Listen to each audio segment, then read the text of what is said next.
بسم الله الرحمن الرحيم. الحمد لله رب العالمين، والصلاة والسلام على تمان والأكملان على أشرف الأنبياء وإمام المرسلين نبينا وحبيبنا محمد وعلى آله وصحبه أجمعين ومن تبعهم بإحسان إلى يوم الدين وبعد. بینندگان عزیز و گرامی، سلام الله علیکم و رحمته و برکاته. باز هم با قسمت جدیدی برنامه گناهان کبیره خدمت شما عزیزان هستم و با موضوع جدید، با یک کبیره از کبائر و با یک گناه بزرگی از گناهان بزرگ. گناهی که در موردش صحبت میکنیم و عبارت است از دروغ گفتن. بدون شک دروغ گفتن یکی از گناهان کبیره است، هم در آیات قرآن کریم و هم در احادیث نبوی صلی الله علیه و سلم. وقتی که ما در مورد دروغ میخوانیم و میبینیم، یقینا دروغ گفتن یکی از گناهان بزرگی است. الله متعال دروغگویان را در قرآن کریم لعن و نفرین میکند. ما قبلا در مورد تعریف گناه کبیره گفتیم یک جزئی از تعریف یا یک بخشی از تعریف این بود که گناهی که الله متعال به خاطر او گناه بر بنده غضب شود یا نفرین کند، این هم از جمله گناهان کبیره بود. الله متعال در مورد نفرین دروغگویان در قرآن کریم می‌فرماید: اعوذ بالله من الشیطان الرجیم الا لعنت الله علی الکاذبین. آگاه باشید، با خبر باشید که لعنت و نفرین الله است بر کسانی که دروغ میگویند. در جای دیگر الله متعال میفرماید: قتل الخراصون، هلاک شوند، برباد و تباه شوند خراصون. مفسرین میگویند که خراصون یعنی الکاذبون، دروغگویان، کسانی که زیاد دروغ میگویند در صحبت‌هایشان. همچنان الله متعال در جای دیگر میفرماید: ان الله لا یهدی من هو مسرف کذاب. یقینا الله متعال هدایت و راهنمایی نمی کند کسی را که او مسرف باشد، اسراف کند و دیگه کذاب، دروغگو باشد، بسیار دروغ گوید. پس دروغ گفتن از جمله گناهان کبیره است. در صحیح بخاری و صحیح مسلم از عبدالله ابن مسعود رضی الله عنه حدیثی داریم که پیامبر اکرم صلی الله علیه و سلم میفرمایند، حدیث خیلی مهم هست: ان الصدق یهدی الی البر. پیامبر اکرم صلی الله علیه و سلم میفرماید که ان الصدق یهدی الی البر، یقینا راستی و راستگویی انسان را به سوی نیکی ها دلالت می کند و هدایت می کند، راهنمایی می کند. و ان البر یهدی الی الجنه، و یقینا نیکی ها انسان را به جنت می رساند، به جنت می برد، به بهشت می برد. و ما یزال الرجل یصدق و یتحرى الصدق حتی یکتب عند الله صدیقا. یک مرد مؤمن و یک مرد مسلمان همیشه راست میگوید و تلاش میکند که راست بگوید. راست میگوید و همیشه تلاش میکند که راست گفتار و راست کردار باشد. این به حد راست میگوید و راستی را اختیار میکند این مرد، حتی اینکه در نزد الله متعال این را صدیق نوشته می شود، از جمله صدیقین، از جمله راستگویان نوشته می شوند. پیامبر اکرم صلی الله علیه و سلم می فرمایند راستی و راستگویی انسان را به سوی نیکی دلالت می کند و نیکی ها انسان را به جنت و بهشت می رساند. و یک مرد مؤمن راست می گوید و همیشه تلاش می کند که راستگو و راستکار باشد، تا اینکه به اثر جهد و تلاشی که در راست گفتن و در راست بودن می کند، نزد الله متعال از جمله صدیقین نوشته می شود. و ان الکذب یهدی الی الفجور. پیامبر اکرم صلی الله علیه و سلم در ادامه حدیث میفرمایند یقینا دروغ گفتن انسان را به گناه ها میکشاند، همان گونه‌ای که صداقت و راستی انسان را به سوی نیکی ها سوق میداد، دروغ گفتن انسان را به سوی گناهان و به سوی فجور میکشاند. و ان الفجور یهدی الی النار. یقینا گناهان انسان را به آتش میکشاند، به جهنم میرساند، همان گونه که آنجا نیکی ها انسان را به بهشت میرساند. و ما یزال الرجل یکذب و یتحرى الکذب حتی یکتب عند الله کذابا. یک مرد دروغ میگوید در صحبتهایش، در سخنهایش دروغ میگوید، و یتحرى الکذب و تلاش میکند که دروغ بگوید. این مرد دروغ میگوید و تلاش میکند که دروغ بگوید، به حد تلاش میکند و دروغ میگوید که تا اینکه در نزد الله متعال کذاب نوشته میشود. دروغگوی بزرگ. نام ای در جمله دروغگویان بزرگ نزد الله متعال ثبت میشود. قتل الخراصون. این گونه کسانی که دروغ میگویند الله میگوید که آنها هلاک و برباد شوند، تباه شوند کسانی که دروغ میگویند. در حدیث دیگری پیامبر اکرم صلی الله علیه و سلم دروغ گفتن را از صفات و عادات منافقین میشمارند، از خصلت‌های منافق حساب میکنند. پیامبر اکرم صلی الله علیه و سلم میفرمایند که آیت المنافق ثلاث. منافق سه نشانی داره، سه علامت داره که ما مسلمان ها میتونیم توسط این علائم و این نشانی ها منافق را بشناسیم. آیت المنافق ثلاث. منافق سه نشانی دارد. البته این منافق عملی، کسایی که در عمل نفاق میکنن. اما کسانی که منافق اعتقادی هستند، یعنی در باطن کافرن، فقط در زبان کلمه میخوانند، نماز میخوانند، روزه میگیرند، اما در باطن کافر هستند، آن را جز الله متعال کسی نمیداند. الله به پیامبرش خبر داده بود منافقین اعتقادی را، و پیامبر هم به حذیفه ابن یمان منافقین را معرفی کرده بود که فلان فلان فلان منافق هستند، منافق های اعتقادی که آنها کافر هستند. و در مورد آنها الله متعال میفرماید ان المنافقین فی الدرک الاسفل من النار. منافقین در تحترین درجه جهنم در روز قیامت میباشند. او قضیه منافقین اعتقادی علایده است. اینجا صحبت ما در مورد منافق عملی است. این مسلمان است، مثل او کافر نیست، اما این صفات و علامت ها و خصلت های منافقین اعتقادی را در خود پیدا می کند و در خود جا می دهد که مرتکب گناه کبیره می شود. آیت المنافق ثلاث. علامت و نشانی منافق سه چیز هست. کدام ها؟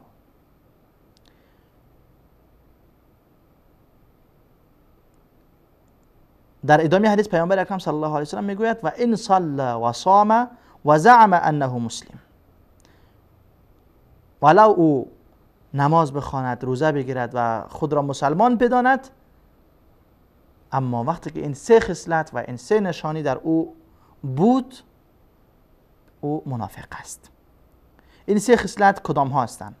اولش اذا حدث کذب. وقتی که حرف میزند، سخن میگوید، دروغ میگوید. یک نشانی منافق همین است که وقتی که صحبت میکند و حرف میزند دروغ میگوید. و اذا وعد اخلف. وقتی که وعده میکند خلاف وعده خود کار میکند. و اذا اؤتمن خان. و وقتی نزد او امانتی گذاشته میشود در امانت خیانت میکند. اینها منافقان عملی هستند. اگر از دل ایمان داره و به الله، به پیامبر، به ارکان ششگانه ایمان دارد و ارکان پنجگانه اسلام را انجام میدهد، اما این چیزها در او بود، این صفات، پس او منافق عملی است. در حدیث دیگر پیامبر اکرم صلی الله علیه و سلم شبیه همان حدیث قبلی است که میفرماید اربع من کن فیه کان منافقا خالصا. 4 خصلتی است، 4 چیزی است که در کسی یافت شد او منافق خالص است، کاملا منافق است اگر هر 4ش در او بود. اگر از این 4 چیز یکی یا 2 بود پس در او یکی یا 2 از نشانه ها و علامات نفاق است. اگر این 4 چیز همزمان در کسی بود او منافق خالص است. اگر یکی از اینها یا 2 از اینها بود او در او نشانه های نفاق است. او 4 چیز چی است؟ یکی اذا حدث کذب، وقتی که سخن بگوید دروغ میگوید. دوم و اذا اؤتمن خان، وقتی که امانت نزدش گذاشته میشه در او خیانت میکنه. سوم و اذا عاهد غدر، اونجا بود و اذا وعد اخلف، وقتی که عهد و پیمان میبندد خیانت میکند، میشکند عهد و پیمان را. و اذا خاصم فجر، وقتی که با کسی جنجال میکند و گفتگو میکند دشنام میدهد. هر کسی که این 4 خصلت در او بود او منافق خالص است. دروغ بگوید در سخن گفتنش، در امانت خیانت بکند، عهد را بشکند و در وقت جنجال و گفتگو دشنام بدهد. این 4 خصلت در کسی که بود او منافق خالص است. اگر یکی از اینها بود پس در او یک خصلت یا یک نشانه از نشانه های نفاق است. همچنان در مورد عذاب کسانی که دروغ میگویند پیامبر اکرم صلی الله علیه و سلم در حدیث خوابشان ذکر میکنند که خواب پیامبر اکرم صلی الله علیه و سلم و خواب انبیا وحی است. در حدیث پیامبر اکرم صلی الله علیه و سلم چیزهایی را که در خواب دیدن و برای ما بیان کردن او شریعت است، او وحی است. دقیقاً مثل این که در بیداری جبرئیل آمده باشه و پیامبر اکرم صلی الله علیه و سلم چیزی وحی کرده باشه. پیامبر اکرم صلی الله علیه و سلم در آن حدیث حکایت میکنند که من را جبرئیل و میکائیل بردند با خود، چیزهایی را پیامبر اکرم صلی الله علیه و سلم در آن شب دیدن. از جمله چیزهایی که پیامبر اکرم صلی الله علیه و سلم دید فرمودند فاتینا علی رجل مضطجع لقفه، ما آمدیم بالای سر یک شخصی که به پشت خوابیده بود. آمدیم بالای سر یک شخصی که به پشت خوابیده بود و آخر قائم علیه، و یک مرد دیگر بالای سرش ایستاده بود. یک مرد به پشت خواب است، یکی بالای سر این ایستاده است. بکلوب من حدید، یک آله از آهن داره مثل چاقو، یک چاقوی داره از آهن. با این چاقو چیکار میکنه؟ یشرشر شدقه الی قفه، میآید با این چاقو دهن این مرد که به پشت خواب است را از یک طرف از اینجا میبره، این را با این چاقو میبره تا پشت سر میرسانه، از کناره چشمش میبره توسط همان چاقو تا پشت سر میرسانه. باز میره طرف دیگرش، از این طرف دهن، از این کناره دهن با آن چاقو میبره تا پشت سر، از این کناره چشم میبره تا پشت سر. وقتی که آن بر را میبره پس میآید طرف راست، این طرف را الله پس جور کرده، باز دوباره از اینجا میبره تا پشت سر، از اینجا هم میبره تا پشت سر، تا که این را میبره او طرف پس جور میشه، باز میره او طرف را از کناره دهنش تا پشت سر و از کناره چشمش تا پشت سرش میبره و همین گونه ادامه داره تا روز قیامت. پیامبر اکرم صلی الله علیه و سلم میگوید که وقتی که این دو مرد را در این حالت من دیدم، پرسیدم از آن دو، از جبرئیل و میکائیل، من هذا، این کیست؟ آنها گفتند که این شخصی بود که در صبح، در وقت صبح یک دروغی را میگفت که تا شام این دروغش در اطراف و اکناف آن منطقه پخش میشد و نشر میشد. این شخصی که بر پشت خواب است و این گونه دو طرف دهن و دو طرف چشمش بریده می شود، پیامبر پرسان میکنه از جبرئیل و میکائیل که این کی است و چه شده این را؟ آنها میگویند این کسی بود که در هنگام صبح دروغی را میگوید که تا شام این دروغ او در کل شهر نشر و پخش می شود. این عذاب انسان دروغگو است. در حدیث دیگر پیامبر اکرم صلی الله علیه و سلم میفرماید که یطبع المؤمن علی کل شیء لیست الخیانة والکذب. مرد مؤمن به هر چیزی خو میگیرد، مگر به دو چیز مرد مؤمن هرگز خو نمیگیرد.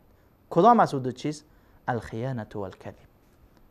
مزاج و طبیعت مرد مؤمن و شخص مؤمن و زن مؤمن همین است که دروغ و خیانت را نمیپذیرد.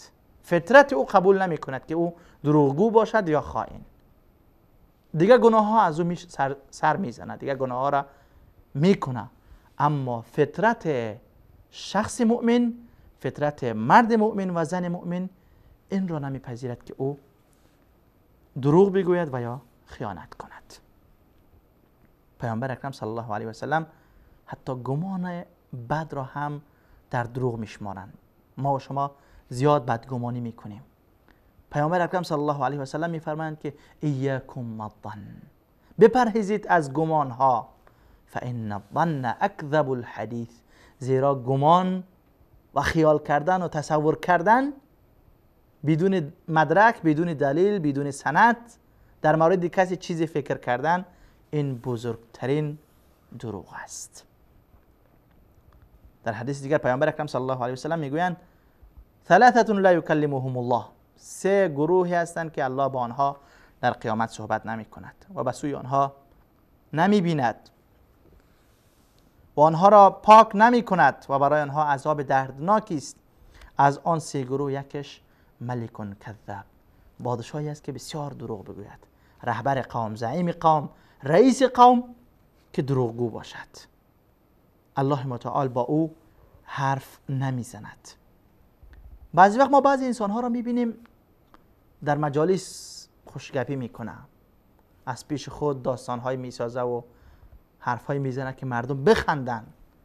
پیامبر اکرم صلی الله علیه و سلم میفرماید که ویل للذی یحدث بالحدیث لیضحک به الناس فیکذب. هلاکت و برباد شود، هلاکت و بربادی باد، تباهی نصیب کسی شود که حرف میزند تا مردم به حرفایش بخندند، اما در این حرفایش دروغ هم خلط میکند. فیکذب، دروغ میگوید تا مردم به حرفایش بخندند. پیامبر اکرم صلی الله علیه و سلم چندین بار تکرار کردند که ویل له ویل له ویل له، هلاکت و تباهی و بربادی نصیبی همچون انسان شود که به خاطر خنداندن دیگران دروغ میگوید. البته در مورد قسم دروغ قبلا هم صحبت کردیم. قسم دروغ بزرگترین انواع دروغ است که الله متعال در مورد منافقین میفرماید و یحلفون علی الکذب. منافقین به دروغ به الله قسم میخوردن در حالی که میدانستند که آنها دروغ میگویند، اما باز هم روی دروغشان به الله قسم میخوردن. پس دروغ یکی از گناهان بزرگی است. متاسفانه ما در این مورد کوتاهی میکنیم. در مورد دروغ گفتن بعضی وقت یا به شوخی یا به جدی دروغ میگوییم که واقعا حتی به شوخی هم دروغ گفتن درست نیست، چون این علامت و نشانی منافقین هست. از پیامبر اکرم صلی الله علیه و سلم باز هم حدیث روایت شده، بارها این حدیث را خواندیم. پیامبر اکرم صلی الله علیه و سلم فرمودند من کان یؤمن بالله والیوم الاخر فلیقل خیرا او لیصمت. کسی که ایمان به الله دارد و ایمان به روز آخرت دارد فلیقل خیرا او لیصمت. هر کسی که ایمان به الله و روز آخرت دارد یا حرف نیک بگوید و یا سکوت اختیار بکند. نباید با دروغ گفتن خود را منافق بسازد، یک خصلت و یک نشانی منافق را در خود ایجاد کند و با دروغش مسلمانان را آزار و اذیت برساند. پیامبر اکرم صلی الله علیه و سلم میفرمایند ابو موسی اشعری پرسان کرد که ای پیامبر اکرم صلی الله علیه و سلم ای المسلمین افضل، کدام یک از مسلمانان افضل و بهتر است؟ پیامبر اکرم صلی الله علیه و سلم فرمودند المسلم من سلم المسلمون من لسانه و یده. مسلمان واقعی، بهترین مسلمان همانی است که مسلمانان از دست و زبان او محفوظ بمانند. همان گونه که با دست بر کسی ظلم کردن جایز نیست، با زبان هم دروغ گفتن و اذیت کردن مسلمانان گناه بزرگی است. الله متعال ما شما را هدایت و توفیق نصیب بکند که در زندگی خود دروغ را راه ندهیم، به فرزندان خود دروغ را یاد ندهیم. پدر و مادر دروغ میگویند و فرزندان از آنها تقلید میکنند و یاد میگیرند. نباید به فرزندانمان دروغ تعلیم بدهیم. ما وقتی با آنها دروغ گفتیم آنها از ما تقلید میکنند، یاد میگیرند. پس همیشه راستی و راستگویی را شیوه خود بگردانیم، خصلت خود قرار بدهیم، با دروغ خود را عادت ندهیم، فرزندانمان را عادت ندهیم که گناه بزرگی است. الله متعال همه ما شما را از دروغ گفتن محفوظ بدارد و تا قسمت بعدی برنامه گناهان کبیره همه شما عزیزان را به خداوند یکتا و یگانه میسپارم. الله یار و مددگارتان. و السلام علیکم و رحمت الله و برکاته.